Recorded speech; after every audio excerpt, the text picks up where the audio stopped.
الأجل مولا مولا.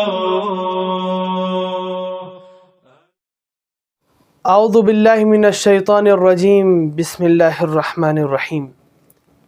درود و سلام ہو میرا کاروان بشریت کے سربراہ پرچمداران عظیم کربلا، کہ جنہوں نے اپنا پاکیزہ لہو دے کر بنیاد اسلام کو مزید پختہ و مضبوط فرمایا.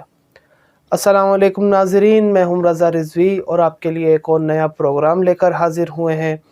جو ہمارے پروگرام کا حصہ بنے ہیں مشہد کے بہترین استاد حجت الاسلام والمسلمین عالی جناب مولانا تحریر نقوی صاحب. قبلہ السلام علیکم ورحمۃ اللہ. وعلیکم السلام ورحمۃ اللہ وبرکاتہ. قبلہ، جیسا سلسلہ سوالات چل رہا ہے جی ظہور کے بعد کا، میں انشاءاللہ آپ سے اسی حوالے سے جو ناظرین نے سوال کیے تھے وہ میں آپ سے پوچھوں گا. ضرور انشاءاللہ. ایک بہترین سوال میں اس میں سے چن کے یہ پوچھنا چاہتا ہوں کہ امام زمانہ جل اللہ تعالیٰ فرجہ الشریف جب ظہور کریں گے، سب سے پہلا فرد بیعت کرنے والا ان کے ہاتھ پہ کون ہوگا؟ بہت اچھا، جی بہت اچھا. سلام اللہ علیہ بجوامع السلام. ہمارے دلوں کے بہترین سلام خدمت اقدس حضرت امام زمان علیہ الصلوۃ والسلام میں، کہ جو دلوں کے ہادی ہیں، ہادی القلوب ہیں، اور انشاءاللہ اپنی مہربانی سے، اپنے لطف سے ہمارے دلوں کو ہمیشہ اپنی طرف مائل رکھیں. بے شک ہے، صحیح ہے. بہترین سوال ہے جی کہ بیعت کے سلسلے میں پہلا فرد جی جو دست مبارک امام زمان علیہ الصلوۃ والسلام پر بیعت کا شرف حاصل کرے گا وہ کون ہے؟ کون ہے؟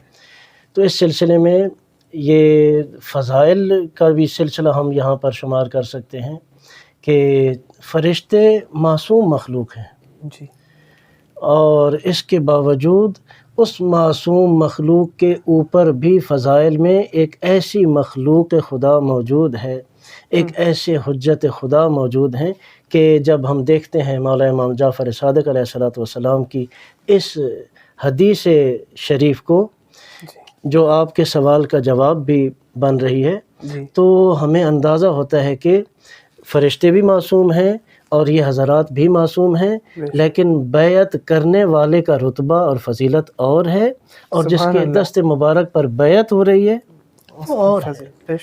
تو یہاں پر ہمارے چھٹے امام علیہ الصلوۃ والسلام ارشاد فرماتے ہیں کہ جب خانہ خدا میں، بیت اللہ میں حضرت ظہور فرمائیں گے، رکن اور مقام کے درمیان حضرت کا ظہور ہے، اور وہاں پر بھی متعدد واقعات ہیں، لیکن ابھی فقط آپ کا سوال مد نظر ہے. جی تو وہاں پر اس ظہور پر نور کے بعد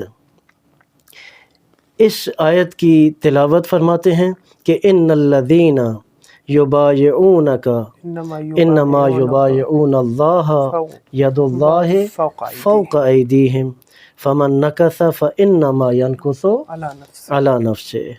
اس آیت کی تلاوت فرماتے ہیں، اور اس کے بعد سب سے پہل حضرت جبرائیل امین سبحان اللہ آ کر تو مولا کے بیعت دست کریں گے. مبارک پر بیعت کرتے ہیں. یہاں سے ہمیں اندازہ ہوتا ہے جی کہ ہمارے آقا و مولا کی شان و شوکت کیا ہے، کہ سبحان سب سے اللہ. پہلے جو شخص آ کر بیعت کر رہے ہیں وہ امین واحی حضرت جبرائیل علیہ الصلوۃ والسلام ہے. سبحان اللہ سبحان اللہ.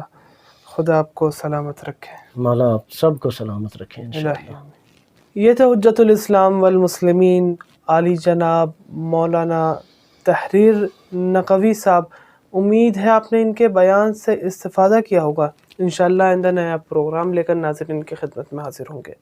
جب تک کے لیے اپنے میزبان رضا رضوی اور 313 اسٹار سٹریم کو اجازت دیجیے.